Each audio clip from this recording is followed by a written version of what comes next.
Hi, in this particular video we're going to be looking at solving these values of x. So this is a little bit tricky now that we've been given this particular question. Now, it's a bit like when we deal with adding two fractions together. So just as an example, let's say we looked at something like a quarter plus a third. Well, what actually happens with a quarter plus a third? Well, actually what we do is we create the lowest common denominator, which in this particular case would happen to be 12. Practically what we do is we multiply this by 3 and this by 3 and this by 4 and this by 4. So what we're doing is we're taking these two bottom numbers, these two denominators, and multiplying the two together and creating a multiple. Now in this particular case it is the lowest common multiple, and we're going to do exactly the same with this particular question. So what we're going to do there is we're going to say that we're going to take this fraction and we're going to multiply this fraction through by x plus 1. So what we end up with is x times x plus 1 over 2x minus 3 times x plus 1, and we put it into brackets like that just to make it a little bit tidier.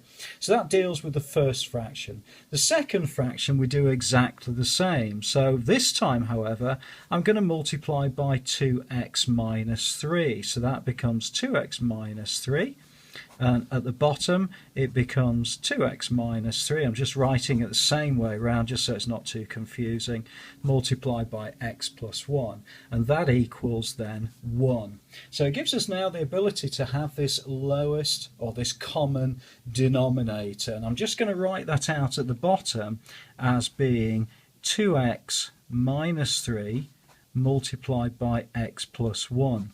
Now it's a case really of dealing with the top numbers, and this is where it does get a little bit tricky, but hopefully you'll be able to follow what I'm doing here. So I'm going to multiply these out first. So the first one I've got is x times x, which is going to give me x squared. The second one I've got is x times 1, which is going to give me plus x.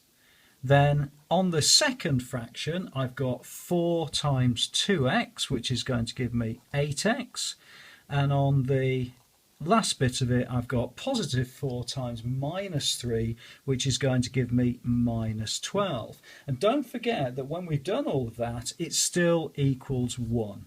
Okay. So from here on in, really, it's just a case of tidying everything up and working out the two values of x. So the first thing I'm going to do is I'm going to write this just a little bit tidier as x squared plus 9x minus 12. Okay, so that's the top bit. The second bit I'm going to write as equal to this, but rather than having it this side of the equal sign, I'm going to multiply both sides through by 2x minus 3 brackets x plus 1. That gets rid of this bottom bit and puts it over here. So that's going to be equal to 2x minus 3 times x plus 1. Okay, so this is where it just gets a little bit more in detail. I'm going to move this page up and hopefully you'll be able to follow it to this particular point. Okay, so now we really need to just multiply out the brackets and solve everything, i.e. find the value of x. So I'm going to leave the left hand side exactly as it is, and with the right hand side I'm going to multiply out the brackets as 2x times x, which is 2x squared, times 1, which is plus 2x, minus 3x, minus 3. Okay, now in order to factorise this, I need to be able to bring everything over towards the right hand side and make it equal to 0. The reason I've chosen the right hand side is because if I bring this x squared over to here, then it means I've got still a positive value. So this would be 2x squared minus x squared, so it becomes a positive value. And it's really important with these that you make sure that when you're gathering your like terms that you try to maintain positive values if you possibly can. Okay, so this is going to be plus 2x minus 3x. Well, that's going to be minus x. And then on this side, I've got plus 9x. Well, I'm going to bring this over.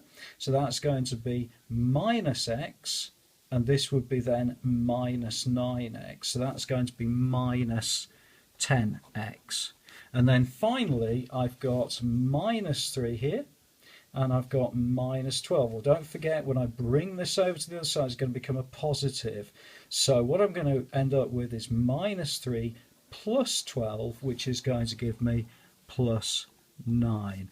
Okay, so we're now in a position where all of these equal to 0, and we can factorise this just by, in this particular case, trial and error. It's not always the case, I'm afraid. Sometimes you've got to use quadratic formula, but if you've had a bit of experience with factorising, you'll be able to look at that and say the two factors of 9 that multiply together to make 9 will be either positive 9 times positive 1 or negative 9 times negative 1. Now if I do that, it means when I add those two I get negative 10. So the two factors are going to be minus 9 and minus 1, and they're equal to 0. Okay, which means then I've got my two values of x. One is where x minus 9 equals 0, so therefore x equals positive 9.